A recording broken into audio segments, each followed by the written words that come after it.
সুপ্রিয় বন্ধুরা, আমি আইছি এখন। এটা হচ্ছে কালিয়াকৈর গাজীপুর। দেখেন, গাছে প্রচুর পরিমাণ কাঁঠাল ধরে আছে। এগুলি দেখার জন্য আসছি। এখান থেকে কিছু কাঁঠাল নেব। এই যে দেখেন, ছোট্ট একটা গাছ। এই যে মাটির থেকে 1 হাত উপরে কাঁঠাল। এই যে অনেক মানে এই একটা বোটের উপরে 2টা কাঁঠাল ঝুলতে আছে। কাঁঠাল দুটা অনেক বড়। দেখুন, এটার ওজন সর্বনিম্ন দুটাই আছে প্রায় 40 কেজি ওজন। একটা গাছে এই যে একটা কাঁঠাল কত বড়।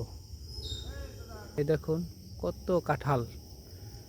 জায়গাটা অনেক সুন্দর, কাঁঠালের অভাব নাই। প্রতি গাছে অনেকগুলি করে কাঁঠাল ধরে আছে। ওই দূরে একটা দেখা যাচ্ছে, একটু জুম করে দেখাই। কাঁঠাল, অনেকগুলি কাঁঠাল ধরে আছে।